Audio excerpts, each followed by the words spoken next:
The snow had started falling long before the first car departed. It fell in long slanting lines, faint at first, then thickening. It gathered in corners and against the sides of buildings, funneling between the broken brick and tile and rusted car parts that littered the backyards and poultry gardens, covering everything. The sky a low, leaden grey, unrelenting. By the time the cortege pulled away from the small terrace of houses, there was little to see in any direction, flakes adhering fast to the windows, all sound muffled, the dull glow of headlights fading into the surrounding whiteness. Resnick was in the third car, sharing the rear seat with a solemn man in a threadbare suit he took to be one of Peter Waite's former colleagues from down the pit. In front of them sat an elderly, pinch-faced woman he thought must be a relation, an aunt perhaps, or cousin. Not the one surviving sister, who was riding in the first car with Waite's son, Jack. Jack, home for the funeral from Australia with his teenage sons, his wife not having taken to her new father-in-law the one time they'd met, and grateful for the 10,000 or so miles that kept them apart. That last a confidence Jack Waite had imparted the night before, when he and Resnick had met for a pint to chew over old times, Jack, once a young PC stationed at Canning Circus, under Resnick's command. "He was never the easiest bloke to get on with," Jack said. "Best of times, my old man." Resnick nodded. "Maybe not." They were drinking at the Black Bull in Bolsover, the local pub in Bledwell Vale long boarded up, the village itself now mostly derelict, deserted.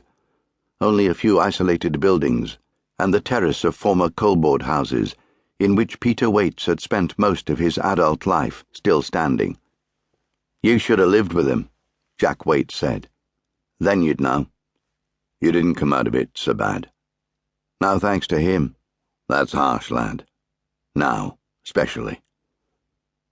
Jack Waite shook his head. "No sense burying truth. It was my old lady pushed me on. Got me to raise my sights. God rest her soul. He'd have dragged me down the pit the minute I got out of school else. And then where'd I be? Out of work and drawing dole like every other poor bastard in these parts. That or working in a call centre on some jerry-built industrial estate in the middle of bloody nowhere."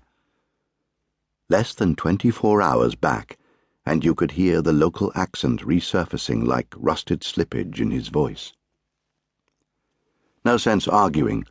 Resnick raised his glass and drank.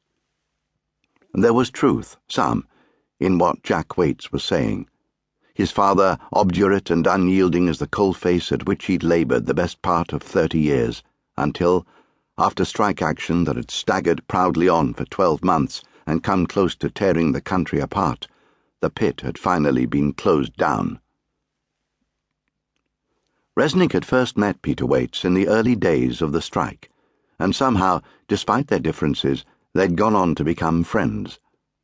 Waite's one of the strongest voices raised in favour of staying out, one of the loudest at the picket line, anger and venom directed towards those who would have gone back to work. "Scab, scab, scab! Out, out, out!" Recently made up to inspector, Resnick had been running an intelligence-gathering team, its function to obtain information about the principal movers and shakers in the strike, assess the volume of local support, keep tabs as far as possible on any serious escalation. Right from the earliest days, the first walkouts, the Nottinghamshire pits had been the least militant, the most likely to drag their feet, and Peter Waite and a few others had shouted all the louder in an attempt to bring them into line. Around them, tempers flared, fists were raised, windows broken, things were thrown. Resnick thought it was time he had a word. "Bloody hell!"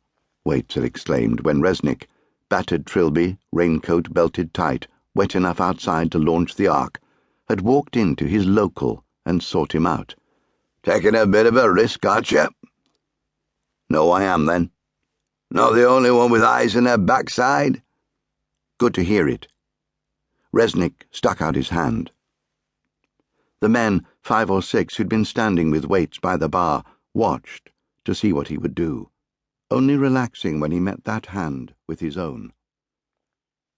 "My shout, then," Resnick said.